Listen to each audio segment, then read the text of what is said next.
Hello, नमस्कार, आदाब, सत श्री अकाल और अस्सलाम वालेकुम। मैं हूं मोहम्मद अहमद काज़मी, लेकर आया हूं आपका पसंदीदा कार्यक्रम नज़र दुनिया पर।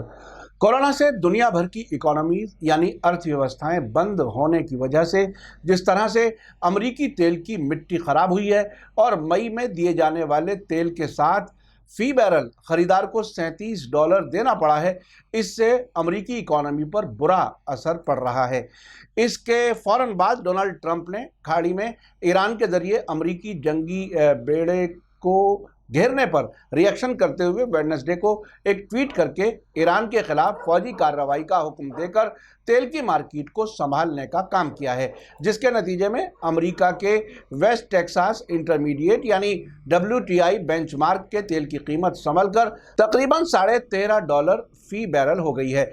इन हालात को देखते हुए दुनिया में ये बहस छिड़ गई है कि क्या अमेरिका अपने तेल की कीमत बढ़ाने के लिए ईरान से सीमित जंग यानी लिमिटेड वॉर कर सकता है। हाल ही में ईरान ने आकाश में पहला फौजी सैटेलाइट भी भेजा है, जिसके बाद अमेरिका और इजराइल की नींद उड़ गई है। ऐसे में ये बहस और सीरियस हो गई है। खबर यह है कि अमेरिका की फौज के पूर्व इंटेलिजेंस अफसर और यूनाइटेड नेशंस के हथियार के इंस्पेक्टर स्कॉट रिटर ने एक अपने लेख में जो रूस के RT टेलीविजन की वेबसाइट पर छपा है, उन्होंने अमेरिका की तरफ से ईरान के खिलाफ संभावित जंग के बारे में चर्चा की है। ये लेख हाल ही में दुनिया भर में कई अखबारों में भी छपा है। इसके अलावा मिस्र के अखबार अल अरबी 21 की वेबसाइट पर फराज अबुल हिलाल का आर्टिकल छपा है, जिसमें अमेरिका की तरफ से जंग शुरू करने की पॉसिबिलिटी पर चर्चा की गई है। ये सब ऐसे में हो रहा है कि ईरान ने हाल ही में अपनी लंबी दूरी की मिसाइल की सलाहियत 700 किलोमीटर तक बढ़ा दी है। रूस के RT टेलीविजन चैनल पर अमेरिकी रिटायर्ड खुफिया अफसर स्कॉट रिटर के आर्टिकल में कहा गया है कि राष्ट्रपति चुनाव के साल में अमेरिकी सरकार जंग के लिए मचल रही है, लेकिन उन्होंने साथ ही इस बात पर भी बहस की है कि क्या अपनी तेल इंडस्ट्री बचाने के लिए डोनाल्ड ट्रंप पूरी इकोनॉमी को दांव पर लगाना चाहते हैं। वो अपनी बात शुरू करते हुए लिखते हैं कि ये एक आम ख्याल होता था कि अगर ईरान और अमेरिका के बीच जंग हो जाती है तो मिडिल ईस्ट से दुनिया के मुल्कों को होने वाले तेल की सप्लाई मुश्किल में पड़ जाएगी, इसलिए इससे हर हाल में बचना ज़रूरी है। लेकिन अब अमेरिकी कंपनियों के तेल की कीमत ज़ीरो से भी नीचे पहुंच गई है, तो क्या इस वक्त जंग का खतरा लिया जा सकता है? खाड़ी में पिछले हफ्ते तकरीबन 1 दर्जन ईरानी जंगी नौकाओं ने अमेरिकी नेवी और कोस्ट गार्ड के जंगी जहाज़ों को घेर लिया था।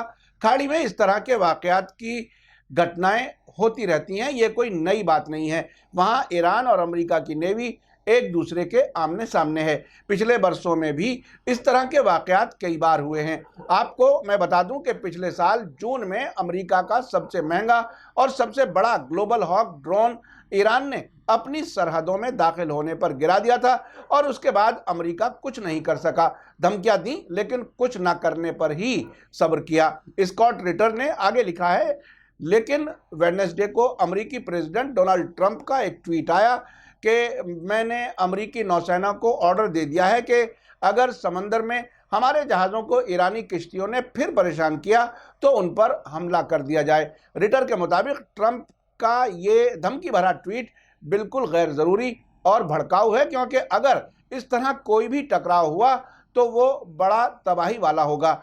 जो बात दिलचस्प है वो ये कि स्कॉट रिटर ने इस ट्वीट के असर के बारे में बताते हुए कहा कि ट्रंप के इस ट्वीट के फौरन बाद तेल की कीमतें बढ़ने लगी।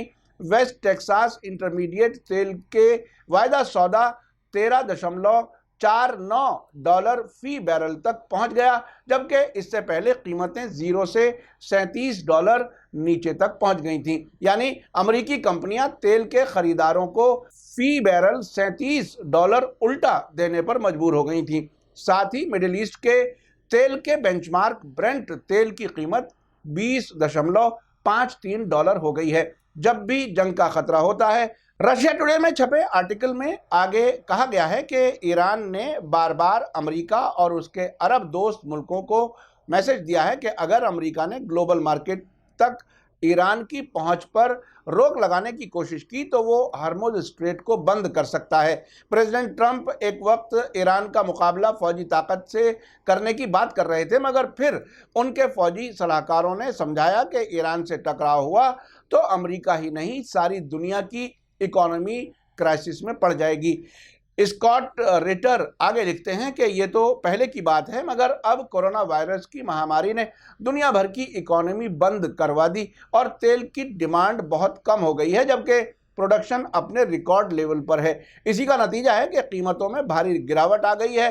अब हालत यह है कि अमेरिका की तेल इंडस्ट्री बहुत सख्त मुश्किल में है और तेल इंडस्ट्री का अमेरिकी इकोनॉमी में बहुत अहम रोल है।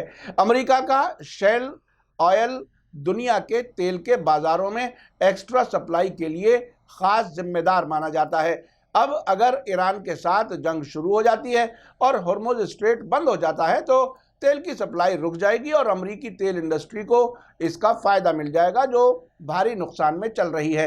अमेरिका के फौजी खुफिया अफसर रह चुके स्कॉट रिटर आगे लिखते हैं कि मगर यह भी सोचने की बात है कि अमेरिका ने कितनी ही तैयारी क्यों ना कर ली हो, ईरान से लड़ाई हुई तो कितना नुकसान अमेरिका और उसके दोस्त मुल्कों को पहुंचेगा, इस बारे में कुछ नहीं कहा जा सकता। ये जंग शायद अमेरिका की तेल इंडस्ट्री को बचा लेगी, लेकिन अमेरिकी इकोनॉमी को तबाह कर देगी। अलबत्ता ये अमेरिका में राष्ट्रपति चुनाव का साल है, तो हो सकता है कि अमेरिकी सरकार को ईरान से जंग फायदेमंद लग रही हो। आइए अब मैं बताता हूं मिस्र के अखबार अल अरबी 21 के वेबसाइट पर फराज अबुल हिलाल ने क्या लिखा है। उन्होंने भी जंग की पॉसिबिलिटी पर चर्चा करते हुए कहा है कि ये एक बड़ा सवाल है कि क्या अमेरिका तेल की कीमत को संभालने के लिए ईरान पर हमला कर देगा और अगर जंग हुई तो इसका खर्च कौन देगा। फराज अबू हिलाल ने अपने इस आर्टिकल में ईरान के खिलाफ अमेरिकी जंग के चांसेस का जायजा लिया है और उसके कई पहलुओं पर रोशनी डाली है। साथ ही उन्होंने लिखा है कि हालांकि ये एक सच्चाई है कि ईरान के खिलाफ सीमित जंग की ताकत किसी में नहीं है और ईरान इलाके के इराक जैसे दूसरे मुल्कों से बहुत अलग है। अबू हिलाल ने जंग की दो पॉसिबिलिटीज पर बहस की है।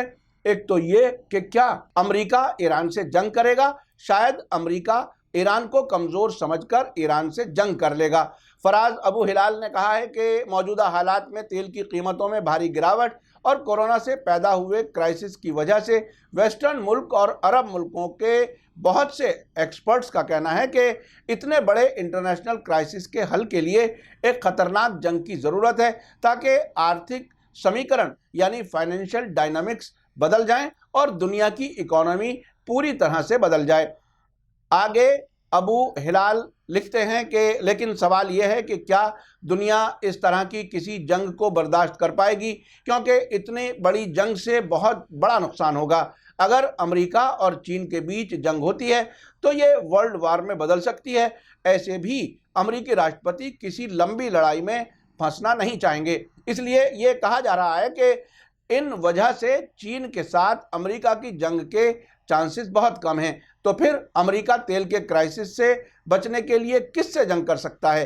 फराज अबू हिलाल ने मिस्र के अखबार में आगे लिखा है कि कुछ जानकारों का मानना है कि चीन के खिलाफ जंग के खतरनाक नतीजों की वजह से अमेरिका ईरान के साथ वेल प्लान्ड और लिमिटेड जंग का रास्ता अपना सकता है, क्योंकि चीन से जंग के मुकाबले में ईरान के साथ जंग का नुकसान काफ़ी कम होगा।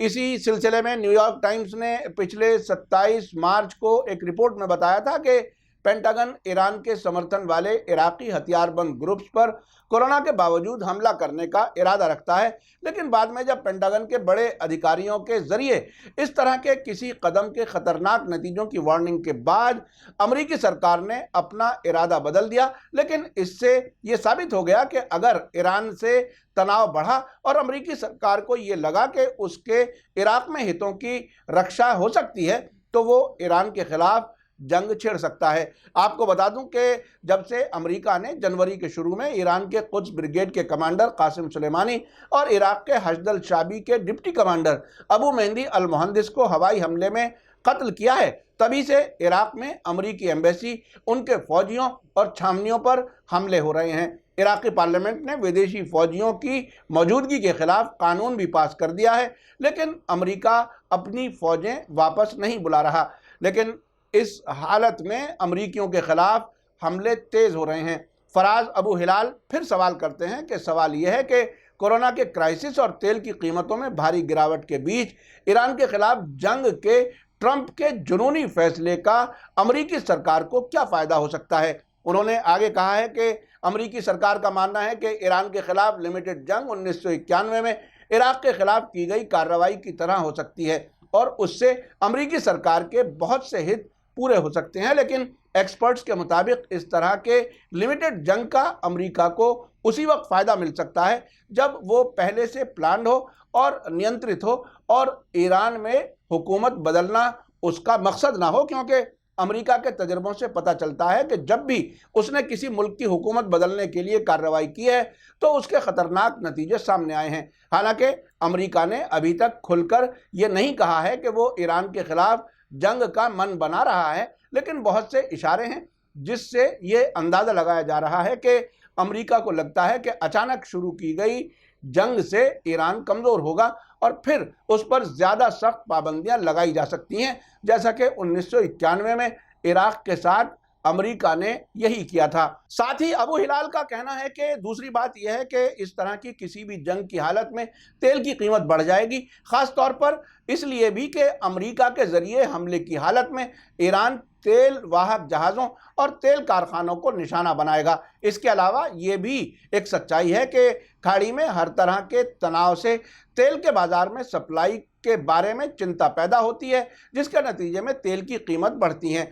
आखिर में बहुत ही दिलचस्प मोड़ लेते हुए अबू हिलाल लिखते हैं कि ईरान के खिलाफ अमेरिका की पॉसिबल जंग का खर्चा खाड़ी के सऊदी अरब और यूएई जैसे मुल्क उठाएंगे और इसके लिए वो ये बहाना पेश करेंगे कि इस जंग से उनका कॉमन दुश्मन ईरान कमज़ोर हुआ है। फिर वो कहते हैं कि इस तरह से अमेरिकी मकसद पूरे होंगे और वो बिना किसी खर्चे के ईरान के खिलाफ एक जंग कर लेगा, जिससे ईरान कमज़ोर होगा, तेल की कीमत बढ़ जाएगी और उससे हथियार भी ज़्यादा बिकने लगेंगे। सबसे बड़ी बात यह होगी कि अमेरिका के तेल की गिरती कीमत संभल जाएगी। साथ ही मैं ये भी बता दूं कि ईरान ने फौजी सैटेलाइट हाल ही में लॉन्च किया है। ईरान का ये पहला सैटेलाइट नूर दिन में 3 बार ज़मीन के चक्कर लगा रहा है और ये तीनों बार अमेरिका के ऊपर से होकर गुजर रहा है। इसके बाद ईरान की फौजी ताकत काफ़ी बढ़ी है। इजराइल ने भी ईरान की इस कामयाबी पर सख्त विरोध किया था। वहीं ट्रंप सरकार शुरू में इस पर शक की हालत में थी, लेकिन बाद में ईरान की इस नई कामयाबी के कन्फर्म होने पर उसने भी सख्त रिएक्शन जताया है। आपने देखा कि अमेरिका अगर जंग शुरू करता है तो अपने तेल के बाजार को संभालने, अपने दुश्मन ईरान को कमज़ोर करने और सऊदी अरब और यूनाइटेड अरब एमिरेट्स के खर्च पर जंग करके दुनिया को एक बार फिर तबाही के दहाने पर ले जा सकता है। लेकिन मुझे अब भी यकीन है कि अमेरिका ऐसी गलती नहीं करेगा। इसी के साथ मुझे दीजिए इजाज़त। मेरा कार्यक्रम कैसा लगा कमेंट्स में ज़रूर लिखें। थैंक यू, धन्यवाद, शुक्रिया। जय भारत, जय हिंद। मीडिया स्टार वर्ल्ड के और वीडियो देखने के लिए हमारे चैनल को सब्सक्राइब करें और सीधे नोटिफिकेशन पाने के लिए बेल आइकन दबाएं। और अगर हमारी खबर सच्ची और अच्छी लगे तो अपने व्हाट्सएप, इंस्टाग्राम, फेसबुक और ट्विटर अकाउंट पर ज़रूर शेयर करें।